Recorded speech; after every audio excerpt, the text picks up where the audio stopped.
Hi, welcome to Lupus Speaks Podcast, where we shine a spotlight on lupus who are bossing it in business, inspiring others, and making a mark in the lupus community. I'm your host, Shadrika Holmes, on a mission to showcase the incredible journeys of lupus warriors turned entrepreneurs, influencers, and advocates. So get ready for empowering stories, insightful conversations, and a dose of inspiration. This is not just a podcast, it's a platform for you to dream again. So join me as we explore the possibilities beyond lupus and celebrate the resilience of lupus community.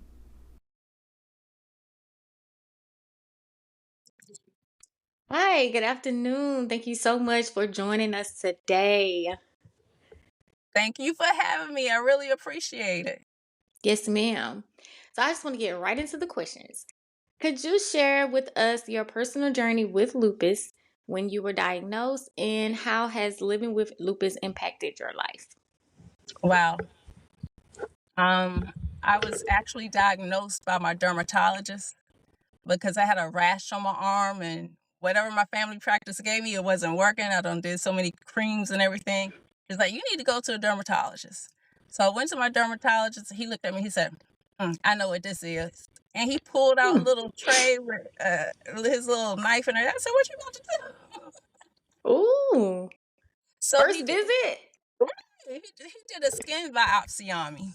Mm-hmm. Like, you just kissed me, and returning, he said, you have lupus, and he told me I need Plaquenil, and I need to see a rheumatologist. So now these are specialists that I never knew anything about. I figured Right. old people go to rheumatologists, for their arthritis and stuff. And so I went to. It took a long time for me to get the right rheumatologist. I'm telling people need to advocate for themselves, and don't just take what doctors say. You need to check into it and get another opinion. Because the first rheumatologist I got sent to, everything was so antiquated in his office. I mean, he got his degree in the 70s. Right. And so, I was like, we weren't a good fit. Then I found another one, and I kept telling him I'm having this issue. I can't eat. My stomach was bothering me. I was losing weight, so much weight. And I started having floaters, but he didn't pay any attention to it. He was like, I'll increase your Plaquenil. But what ended up happening was they found out I don't have discoid lupus. I had SLE. And the way they found that out is I ended up being hospitalized.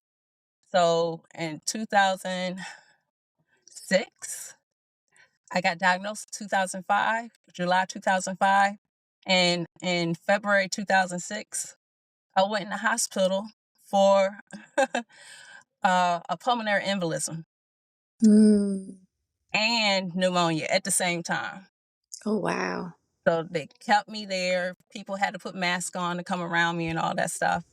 And then as soon as I got released, I went right back into the hospital. I had meningitis and a mild stroke. So they said, you definitely got SLE. When I went into the hospital for the meningitis and the mild stroke, I met my perfect rheumatologist. I said, you saved my life. You really saved my life. Because I couldn't talk, couldn't do anything, and grace of God got me through that. Right. And then that April, I had a major epilepsy attack. I never had epilepsy before. So my lupus started affecting my brain. So my lupus affects my brain, my blood, my skin, my joints. I get severe migraines. I was in ICU last year in February because I started having migraines that kind of make you feel like you're having a stroke. So they had to put me on some different medication. And I stayed in the hospital like 2 weeks and probably a week in ICU. So, Wow. yeah. But God, girl, but God. Oh, yeah. Yeah. It's a reason why you still here. But God, he ain't done with me yet. So No. I was real thankful. So like I say, finding that perfect rheumatologist to work with you and paying attention to your body and the symptoms is very important. Because I also found out I don't just have lupus, I also have Sjogren's syndrome, and I get Raynaud's. So you could have more than one autoimmune disease. I was taking steroids and the prednisone, and that seemed to be the only thing that worked to Would calm me help. down. But it harmed me. I ended up Yeah. getting steroid-induced diabetes. And Wow. yeah, so thankfully, the diabetes in remission. I don't have to take the medication for it anymore. Don't have to do my finger sticks. So I'm like, thank God for that, you know. And now I found out it's affected my bones. So my Yep. knees are bad. And that's why I may have to have knee surgery. And I'm like, I don't want knee surgery, you know. But it makes you feel like you old, you know, like you usually see grandparents and stuff with getting knee surgery and stuff I like that. was And trying my not to father was laugh. like, hey, that's how it feels. You know, I hear my grandmother and stuff talking, oh, I gotta get my knee surgery. And I'm like, I'm only 50 years old. Now they tell me, hey, what goes on? Oh man. Fighting Well, lupus is an everyday battle. every day. And it's so unexpected. You don't know how it's gonna show up this time. Like from flare to flare, it's never the same. It's not the same. You know, I hate it when you make plans to do something, you know, have Mm-hmm. engagements, and then your body be like, oh, you ain't going nowhere today. You better sit it down. But then your friends, if they not understanding, they get a little disgruntled. Like, man, she always got to cancel out. And then they'll stop inviting you to stuff. And I'm like, Oh. honestly, I feel if they are an understanding friend, they could say, well, you can't go out, girl. I'll come over and we pop some popcorn and watch a movie. Yes. Where them friends at? Exactly. Where are those friends? Because I don't even think that my friends even get mad the fact that I don't show up anymore. Like you said, they just don't invite me. They And I'm don't like, they invite ain't you. even give me a choice. This time I might be Like, feeling good. exactly. Like, I'm playing Russian roulette every day, so I don't know what you're upset for. I was like, So I it, just had one said, I was just disappointed and I felt some kind of, I said, well, how do you think I felt? yeah. Yeah. You And don't then have coming anything from my wrong with you. friend. Yeah. I'm like, you don't have anything wrong with you. But you know, what usually happens is when it affects them, something comes along that affects them. Like I have friends that had a stroke and they, oh, I get it. Had Mm-hmm. to have open heart surgery. Oh, now I get it. I hate that they have to get those things for those Right. things that happen to them. But it took that for them to realize, oh, I get what she's talking about. You know? Mm-hmm. But Yeah. it's okay. It's okay. It sounds like it has definitely impacted your life. For Oh sure. yeah. It did. But you know, I had to turn that pain into power and I had to push and Right. I had to help other people at the same time. So that's where your inspiration for the Social Butterflies Foundation comes from. Yes, yes. Because when I got diagnosed, I was terrified. I told my mom and sister we was on a three-way call. I said, at least I know what I'm gonna die from. And we all just bust out crying. Because when you Oh, go to the internet and you Google lupus, it sounds like it's your death sentence. it But it's does. not. But it's not. Yeah. We just have to manage more, you know, Yeah. manage our lifestyle better. So you're 50 now. How old were you when you got your diagnosis? Ooh, I was diagnosed in 2005, so I was in my 30s. I was Yeah. in my 30s. And it's Well, at hard least when you. you get, oh, I'm sorry. No, you go ahead. It's hard because. Oh, it's hard when you have small kids Mm-hmm. that's real active and they used to mommy playing basketball and baseball with them, going to the games. My sons was in a band, and it's like there was times I couldn't be there, so my husband would have to go just so they could have some support. You know, it's bad for kids to see you like that. Yeah. I think it's important to point out that some people who want to have children that do have lupus and that's just like their thing and they just want to do it, Yes. it's like so many things they need to know beforehand because I actually had my diagnose prior to having kids, so I wasn't thinking about it, but now Hmm. that I know what I know, I'm like, man, I Do probably you want would to have take did that things risk? Yeah. yeah.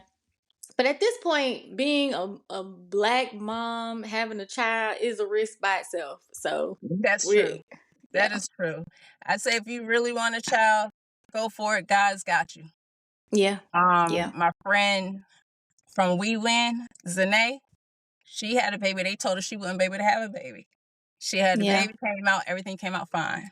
yeah, yeah. And that's what my doctor told me. He was like, "Don't even try. Don't even try because you're just gonna be so sick." And I have two kids, two healthy kids now. So, and I'm fine. I mean, I have a flare, but I mean, it's not to where I couldn't build a family. Right. Yeah. That's So good. let's go to the foundation. Can you tell us about the mission and the goals of the foundation? Our mission is to provide direct assistance to lupus and fibromyalgia survivors and their families because we want to empower, uplift, and educate them. Mm-hmm. So that's our mission. We fill in those gaps. Like we were talking about earlier, some larger organizations, they don't provide direct assistance. They focus more on research, but we have to live day to day. Right. So we provide services like emergency financial assistance. You really shouldn't have to choose between paying your rent and your health. Right. So if they need that copay or that prescription, they could contact us. We have college Oh, scholarships because people forget that children get lupus too. yeah. We have a children's support group and an adult support group, and we do summit and health fairs. Um, we advocate year round because we don't live with this illness just during the month of May. Right. That would be cool if we could have it just 1 month and it be gone, but that's not how it works. Right. So, and then we got our WIG outreach program and our care program. The WIG outreach program focuses on your inner beauty too. So it's not just about getting a free wig. It's also focusing on things like your health, your good health is wealth. Focus on how you feel inside, boosting up your self-image. People got to have their, what's it called, insecurities addressed so that they can feel Yeah. good about themselves because you are beautiful inside and out. Right. So the care program is basically kind of what it says. We care. So say you're celebrating a milestone, you got a promotion or your child graduating from high school, we there to help celebrate you. If you are going through some kind of rough time medically, like you've been in a hospital or you're going through bereavement, you can contact us too. We make sure we're there to help you out. We've sent food to people's homes when they had surgery, they can't do anything, So we care and we show up and we want people to know they're not alone. Oh, I love that. I wish that I had that support in the beginning. I Because I know. mean, just even now, when you need dishes washed and food brought over Right. and things like that, when you just down bad, I wish that there were more smaller groups to help you. Yes. Yes. So They don't I'm. think about that because there's times I remember being stuck in the bed. My legs act like they didn't want to work, you know. Mm-hmm. But thankfully, my husband, he'll take off work and make sure I'm there and okay that whole day and help me get up. At first it was like, it makes you feel some kind of way like, I should be able to do this stuff on my own. Mm-hmm. And then you realize I need help. It kind of Mm-hmm. humbles you. Oh yes. It humbles you Yes. and make you appreciate different things. Yeah, and the people around you.